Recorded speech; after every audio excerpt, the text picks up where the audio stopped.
guys, so you already know this one. This week's episode is 30 questions with me. So come on in.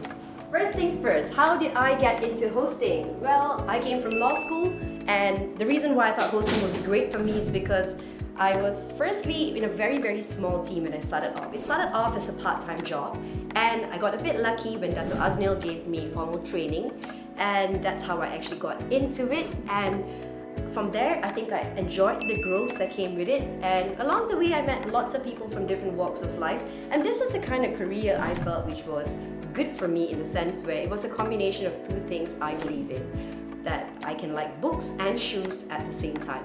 It's important for me to take care of my outlook, my mannerisms especially, and at the same time I can still be well read and to articulate that at my job. So that was the reason why I thought hosting would be great for me, and yeah, so far so good. I kind of like my growth as well.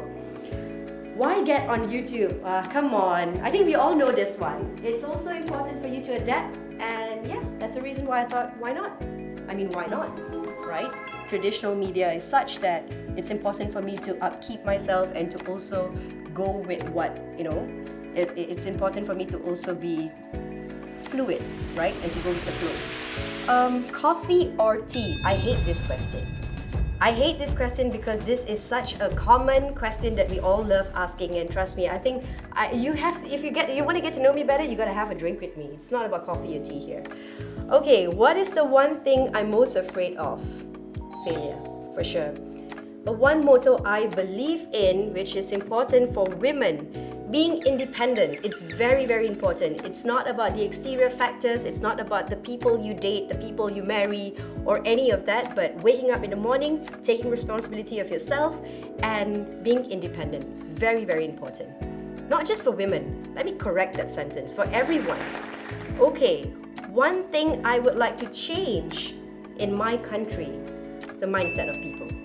Very important. Next question, how did you meet your husband? Very interesting story. How did I meet my husband?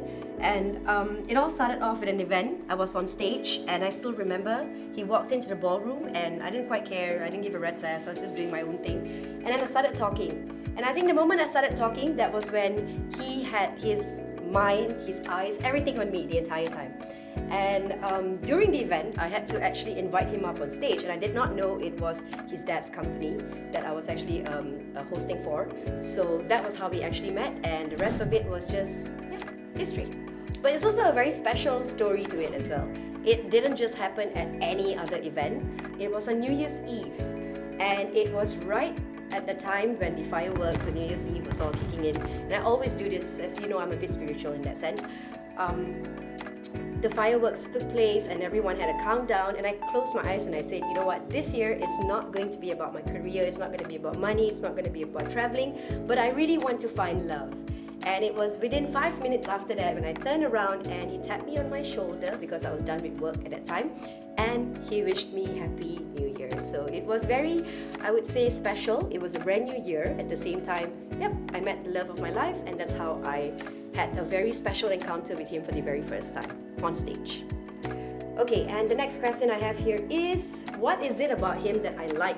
There are many things about him that I like, but I don't want to say it here today because I don't want to give him credit, and when he's watching this entire video and he's going to say, oh no, why are you talking about me? But if there is one thing about him which I absolutely love, is that he is the person who always supports me in everything that I do. My biggest cheerleader, like I've always said. Have you ever fought with him before?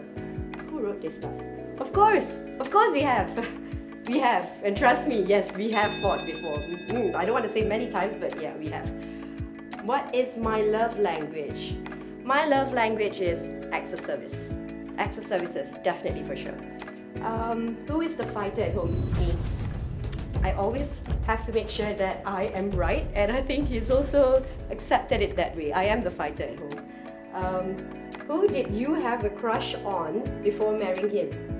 I had a crush on, I don't know, I can't remember, or I can't keep track, or it's not something that crosses my mind so easily. Was it Ranveer Kapoor, I think? Yeah. Okay, so what's next? Next question that I have here. Hold on. Where do you see yourself in the next 5 years? Well, I don't know about the next 5 years, but I think in the next 2 years, I would like to work on myself, on the jobs that I get in terms of my career. And because I hold on to this motto, respect always tastes better than attention, and I want to work on that. It's not about the attention anymore for me. It's not about the likes, the views, or any of that, but I would really like to work on my character, and as well as my career in a path where I would feel much more confident of myself. Okay, what is the biggest lesson you have learned? Lots of lessons, but again, I'm not the kind of person who wants to be, competing for tragedy, like how I always put it, but the biggest lesson I have learned is to definitely be very open, to be very fluid, okay, to different situations, or be it in a conversation when you start with people, or when you move to a new country. I just feel that has been one of the best lessons that I've learned, to always be, open, to adapt, and to be very fluid. Do not have a template in your mind, especially when you meet people, or especially when you go to a new place, or whatever the challenges throw at you. Okay, worst experience I had at my job. I have a list. I have a really long list. But no, I'm not going to speak about it entirely. I think the worst experience I had was... Okay, so I'm going to share with you a little bit of a story. When I first started hosting, this was, we all had to start somewhere, and I had a very small team back then. And this was someone very influential. I don't want to mention names, but I was at my job and I had to interview her, and this was all recorded, okay? So my team, we all had our earpieces and stuff like this, and this was such an important lesson. As much as I thought it was the worst experience at that point for me, but it was one of the biggest lessons that I've learned, is that of course you have to do your homework, and I was never the kind of person who was never ready. I always was a nerd behind the camera as well, so I wasn't afraid of the content or any of that, but the experience I had was that I had introduced her, the guest on the show, and immediately after that, this word that I used, which was Malaysia. I referred to our country as Malaysia, which is a very common error a lot of people make without realizing in terms of our conversation. And she corrected me on air. It's not Malaysia, it's Malaysia. If we don't say it right, then who will? So I thought that was one of the best things that I've actually heard. But at that point, I was really embarrassed. I think I turned pink the moment the camera started rolling, and it was the first 2 minutes of a conversation. But at the same time, one of the biggest lessons, as much as I was really upset at the time. And I will reveal her name later on, just not now. I got to thank her, in fact, for correcting me.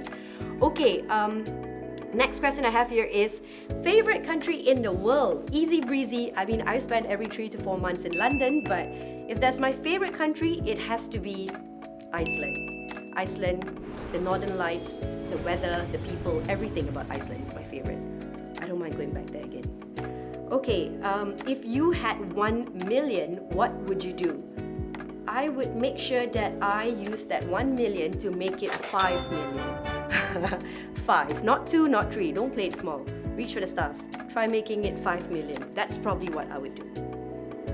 Next question, why did you do law? Obviously to make money, but no, that's not entirely true. I did law because I thought it was very important for me to be opinionated, to have different opinions, to understand, to absorb, to comprehend different things, especially when you have situations or when you're reading. So yeah, that's why I thought law would be great for me. Next question is, my biggest inspiration. I think this is a very, very easy one. Obviously my mom. And if, let's say, you have been following me long enough, you would also know my mom is always with me at all times. And yes, I have also brought her on TV. She has also been the person who has always stood by me. So my mom for sure. And the next question is, how would you describe yourself?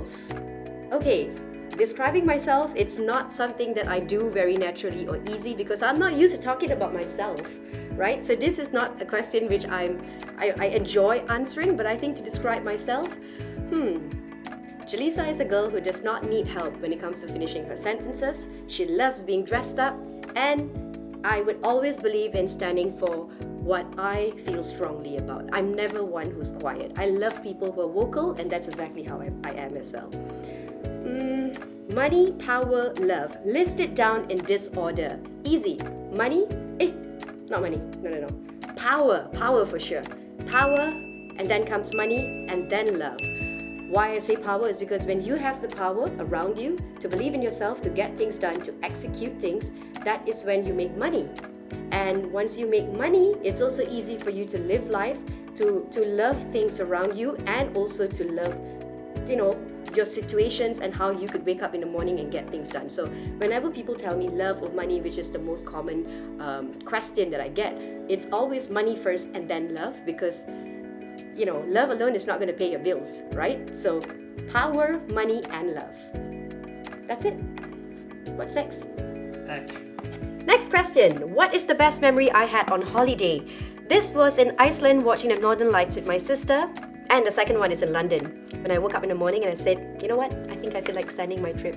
And my husband made all the arrangements. So yeah, that two experiences were really fun. Next question is my biggest pet peeve when it comes to people. I hate people that oversell themselves. That is definitely a no-no. It's a pet peeve for me. What is happiness to me? Happiness to me is when I can be myself, completely myself. So yeah. Okay, let me just apply this a bit. Alright, so what's next? Let's see. Who is my favorite author? John Grisham. Easy breezy. The next one is, what is an ideal date for me? Well, you should be asking this to my husband. He knows exactly how to get things done, especially when it comes to our dates. And I think the ideal date for me is when, you're just madly in love with the person that you're dating. And I think I got a bit fortunate as well, because I married that person. And that to me has been bliss and pretty much the ideal date for me. So yeah. Okay, that's it. I hope I've answered all of your questions, and now it's time for me to bounce. But before I end this episode, do not forget to subscribe, and I shall see you guys in the next episode. Bye!